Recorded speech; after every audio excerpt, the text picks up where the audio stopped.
Vamos a hacer una introducción a las bases de datos para preparar la práctica que vas a hacer en la asignatura de informática básica. El resultado de aprendizaje relacionado con esta práctica es el que vemos aquí, construir y utilizar bases de datos sencillas. Bien, pues hay muchas aplicaciones que necesitan acceder a datos almacenados en disco y también guardar datos de manera permanente. Al matricularte en la universidad, tus datos se han guardado y a medida que vayas aprobando las asignaturas de las que te has matriculado, las notas se irán guardando en tu expediente. Todos estos datos se pueden almacenar en ficheros que las aplicaciones deberán manejar con todos los quebraderos de cabeza que ello conlleva, o bien se pueden almacenar en una base de datos. Una base de datos también es un fichero o una colección de ficheros, pero no es la aplicación la que gestiona directamente este fichero, sino que lo hace un programa intermedio, que es el sistema de gestión de la base de datos. Este programa se encarga de decidir un montón de cosas, hace un montón de funciones. Por ejemplo, decide la mejor manera de almacenar los datos en los ficheros, administra el espacio que se va quedando vacío, permite realizar un control de accesos, quién puede acceder a qué datos, ¿verdad? Hace la recuperación de datos cuando ocurre un fallo hardware o un fallo del software. Bueno, un montón de funciones, ya los conocerás más adelante. Bien, pues existen varios modelos, varios tipos de bases de datos en función de la estructura de datos que usan para guardar la información. Y el modelo más extendido hoy en día es el modelo relacional. En el modelo relacional los datos se guardan en tablas. Fíjate que aquí tenemos una tabla de alumnos, una tabla de asignaturas y luego hay otra tabla que es matrícula, en la que aparece cada alumno de qué asignaturas se ha matriculado y conforme va superando las asignaturas, las notas se van poniendo aquí y esto constituirá su expediente. Algunos sistemas de gestión de bases de datos relacionales que usamos a diario son los que vas a ver aquí. Oracle, que es el sistema de gestión de base de datos que utiliza la universidad para guardar pues, todos los datos a los que podemos acceder a través del EUGIER o los datos a los que accedemos a través del YEU. También usamos MySQL todos los días porque es el sistema de gestión de bases de datos que utiliza el aula virtual.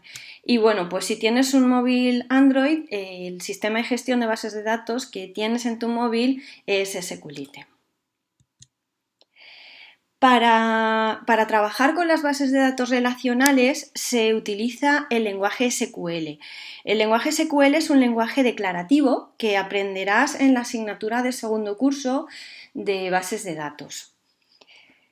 Fíjate, esta sentencia, create table, es la que crea la tabla de alumnos que has visto antes.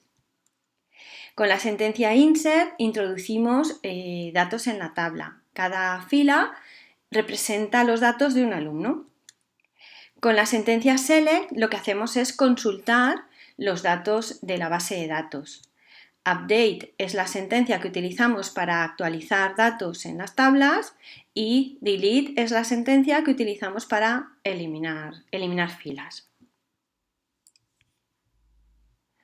Para que te hagas una idea más clara de cómo se utilizan las bases de datos relacionales desde las aplicaciones, vamos a curiosear en la base de datos de Trinity Core, que es un emulador del juego World of Warcraft, programado en C++. Con este emulador podemos crear un servidor del juego. Si pinchamos aquí sobre el libro, en la página web, podemos acceder al código y a las bases de datos. Aquí vemos la descripción de las 3 bases de datos que utiliza Trinity Core. Vamos a entrar en esta, que es la de autenticación, porque es la más pequeñita. Aquí tenemos las tablas que forman parte de esta base de datos. Si pinchamos, por ejemplo, en la tabla Account, vemos que esta tabla lo que guarda es la información de las cuentas que tienen abiertas los usuarios. Aquí se describe la estructura de la tabla, qué columnas tiene, de qué tipos de datos son y si tienen alguna característica especial. Por ejemplo, cada cuenta que se cree tendrá asignado un número que es autoincrementativo, que identificará a cada cuenta de manera única. Además, cada cuenta tendrá un nombre de usuario, que aquí nos dice que será un nombre único. También se guarda la contraseña, que se guarda cifrada. Y bueno, aquí hay más columnas cada una con su tipo de datos y sus características, y esas columnas, esos campos están descritos aquí debajo. Bien, aquí por ejemplo tenemos esta tabla, Accounts Ban, que bueno, pues cuando nos baneen la cuenta, nos la inhabiliten, pues se insertará una fila en esta tabla indicando eso, ¿no? Que nos han baneado la cuenta. Aquí aparecerá quién ha baneado la cuenta, por qué motivo. Aquí está todo descrito, como ves. Es importante que cuando se diseña y se implementa una base de datos todo esté muy bien documentado y como ves aquí está bastante bien. Bien, desde este panel, aquí en Source Code, podemos acceder al código fuente en GitHub y aquí en la carpeta SQL, ¿veis? Auth Database, vemos el fichero de SQL que contiene la sentencia de creación de la tabla. El sistema de gestión de bases de datos que utiliza Trinity Core es MySQL. Bien, pues aquí están las sentencias de creación con la clave primaria, columnas que son únicas, etc. Volvemos atrás, podemos ver cómo se utiliza o cómo se accede a las tablas de la base de datos desde el código.